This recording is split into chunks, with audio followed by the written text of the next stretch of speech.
மாண்புமிகு உறுப்பினர் வசந்தம் கார்த்திகேயன் அவர்கள். அண்ணா நீங்க பாயிண்ட் ஆஃப் ஆர்டர் கிளாரிபிகேஷன் கேட்டிருக்கீங்க.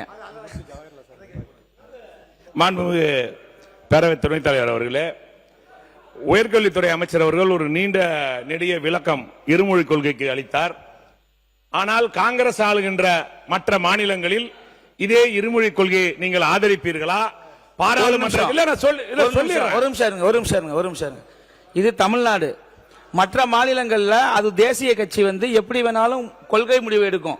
இது மாநில கட்சி. இங்க வாங்க, இங்க இருக்கிற மாநில அரசாங்கத்தோட நிலைப்பாடை நீங்க கேளுங்க. நீங்க மற்ற கட்சியில இல்ல இல்ல இல்ல இதை ஏத்துக்க முடியாது. நீங்க இந்த மாநிலத்தில் காங்கிரஸ் நிலைப்பாடு என்னன்னு கேளுங்க, அதுக்கு அவர் பதில் சொல்வார். கேளுங்க. அதை ஒட்டிதான். ஆக வெவ்வேறு நாடாளுமன்றத்தில் ஒரு நிலைப்பாடும் அதே சட்டமன்றத்தில் ஒரு நிலைப்பாடும் இருக்கின்றது. அதே நிலைதான் காவேரியிலும் தொடர்கிறது என்று ஐயம் எனக்கு வருகிறது. மாண்புமிகு அமைச்சர் சுருக்கமா முடிங்க. மாண்புமிகு அமைச்சருக்கு தாழ்மையான வேண்டுகோள், சுருக்கமா 2 வார்த்தையில முடிங்க. மாண்புமிகு பேரவை துணைத் தலைவர் அவர்களே, மேகதாது விஷயமாக ஆனாலும் சரி, முல்லை பெரியார் இஷ்யூவாக ஆனாலும் சரி, தமிழ்நாட்டை பொறுத்தளவில் நாங்கள் கூட்டணி மந்திரி சபையிலே இருக்கிறோம். காங்கிரஸ் பெரிய ஒன்று. தமிழக எடுக்கிற முடிவே இறுதியானது. முதலமைச்சரோட காங்கிரஸ் கட்சி இணக்கமாக இருக்கிறது. மாண்புமிகு உறுப்பினர் செல்லசுவாமி, மாண்புமிகு உறுப்பினர் அவர்களுக்கு ஒன்னே ஒன்னு உங்களுக்கு சொல்லிக்கிறேன். நான் சொல்றத முதல்ல கேளுங்க. நான் என்னன்னு சொல்றேன் கேளுங்க, காது கொடுத்து வாங்க.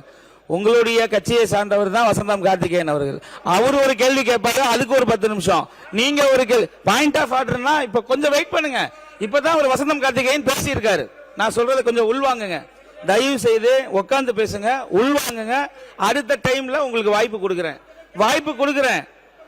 இல்ல இல்ல இல்ல நான் வாய்ப்பு கொடுக்கிறேன், உட்காருங்க. அப்ப அவருக்கு இப்ப இல்லன்னா அண்ணன் மரியாதைக்குரிய கொரோனா அண்ணன் இருக்கிறாரு, பின்னாடி இருக்கிற உறுப்பினர் இருக்காங்க. இப்படி எல்லாம் கொடுக்க முடியாது. மாண்புமிகு செல்லசுவாமி நீங்க பேசலாம். மாண்புமிகு பேரவை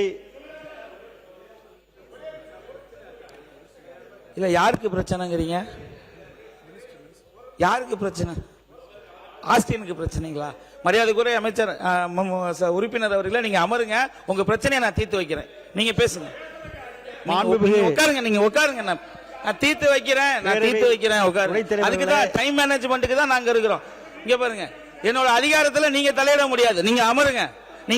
உறுப்பினர் பேசணும், தொகுதி சார்ந்த கோரிக்கை பேசணும். பாயிண்ட் ஆஃப் ஆர்டர்ல உங்க கட்சியை சார்ந்தவங்க 2 பேர் 3 பேர் ஏற்கனவே பேசிட்டாங்க. நீங்க அங்க பேசுங்க. நீங்க உட்காருங்க. உங்களுக்கு மைக் கிடையாது, உட்காருங்க.